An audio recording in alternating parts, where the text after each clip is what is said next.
Hello, എല്ലാവർക്കും സുഖാന്ന് വിശ്വസിക്കുന്നു. ഇന്നിവിടെ കാണിക്കുന്നത് ഒരു ചക്ക വരട്ടി പായസത്തിൻ്റെ റെസിപ്പിയാണ് കേട്ടോ. അപ്പം നമ്മൾ ഇതിന് വേണ്ടിയിട്ട് ഓൾറെഡി തേങ്ങയുടെ 1-ാം പാലും 2-ാം പാലും 3-ാം പാലും എടുത്ത് വെച്ചിട്ടുണ്ടായിരുന്നു. 3-ാം പാലിലേക്കാണ് നമ്മൾ ആദ്യം ചക്ക വരട്ടിയും പിന്നെ കുറച്ച് മധുരത്തിന് ആവശ്യമുള്ള ശർക്കരയും ആഡ് ചെയ്തത്. അതിനുശേഷം നമ്മൾ 3-ാം പാലിലേക്ക് 3-ാം പാൽ നല്ലോണം ഇളക്കി കൊടുത്തിട്ട് ഇത് അലിയിച്ചെടുക്കുകയാണ് കേട്ടോ ചെയ്യുന്നത്. അപ്പോൾ കുറച്ച് നേരം നമ്മൾ ആ തീയിൽ ആക്കുമ്പം തന്നെ ബ്രൗൺ കളർ വരും കേട്ടോ. അങ്ങനെ നന്നായി ബ്രൗൺ കളർ വന്നതിന് ശേഷം നമുക്ക് 2-ാം പാൽ ഒഴിക്കാവുന്നതാണ്.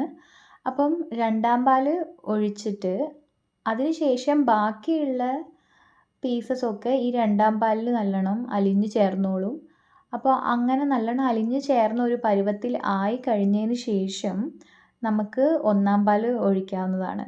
ഇപ്പം ഈ ഒരു കളറിൽ നിന്ന് നല്ല ഡാർക്ക് കളറ് ഈ ഒരു പരുവത്തിലെത്തിയപ്പോഴാണ് ഞങ്ങൾ 1-ാം പാൽ ഒഴിച്ചത്.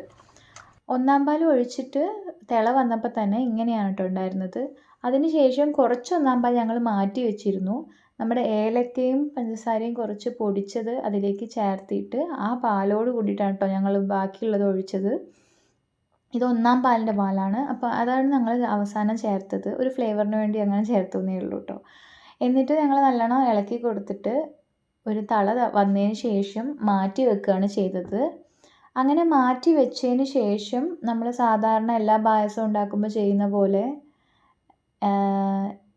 നെയ്യ് ഒഴിച്ചിട്ട് അതിൽ നമ്മുടെ തേങ്ങ ചെറുതായി ഒന്ന് മുറിച്ച് ഇടുകയാണ് ചെയ്തത് ആദ്യം.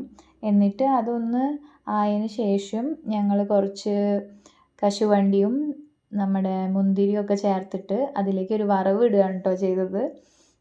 അപ്പം നമുക്ക് എന്ത് വേണോ അതൊക്കെ നമുക്ക് ഈ സമയത്ത് ചേർക്കാവുന്നതാണ്. ഇതിപ്പോൾ ഞങ്ങൾക്കൊരു കടി കിട്ടാൻ വേണ്ടി കുടിക്കുമ്പം കുറച്ചൊരു കടി തോന്നാൻ വേണ്ടിയിട്ടാണ് കേട്ടോ ഇതൊക്കെ ചേർത്തിട്ടുള്ളത്. അതല്ലാതെ നമുക്കിപ്പോൾ അത് വേണ്ടാന്ന് തോന്നുകയാണെങ്കിൽ നമുക്ക് വെറും കശുവണ്ടിയും മുന്തിരിയും മാത്രവും ചേർക്കാവുന്നതാണ്. അപ്പം ഈ ഹോൾ പ്രോസസ്സിൽ ഏറ്റവും കഷ്ടമായിട്ടുള്ളത് എന്താണെന്ന് വെച്ചാൽ നമ്മൾ ചക്ക വരട്ടി ഉണ്ടാക്കി വെക്കുന്നത് തന്നെയാണ് കേട്ടോ. അപ്പോൾ ചക്കയുടെ സീസൺ ടൈമിൽ ചക്കേനെ മിക്സിയിലിട്ടിട്ട് അരച്ചിട്ട് കുറച്ച് ശർക്കരയും നെയ്യും നല്ലോണം ചേർത്തി അതിനെ കുറേ നേരം നമ്മൾ ഇളക്കി വെള്ളമൊക്കെ വറ്റി ഉണ്ടാക്കിയെടുക്കുന്ന ഒരു പ്രോസസ്സാണ് ഈ ചക്ക വരട്ടി. അത് കുറച്ച് കഷ്ടമായിട്ടുള്ള പ്രോസസ്സാണ്. അപ്പോൾ നമ്മൾ അങ്ങനെ ഉണ്ടാക്കി വെക്കുകയാണെങ്കിൽ നമുക്ക് ചക്ക ഇല്ലാത്ത സീസണിൽ ചക്ക ഉപയോഗിച്ച് വേറെ കുറേ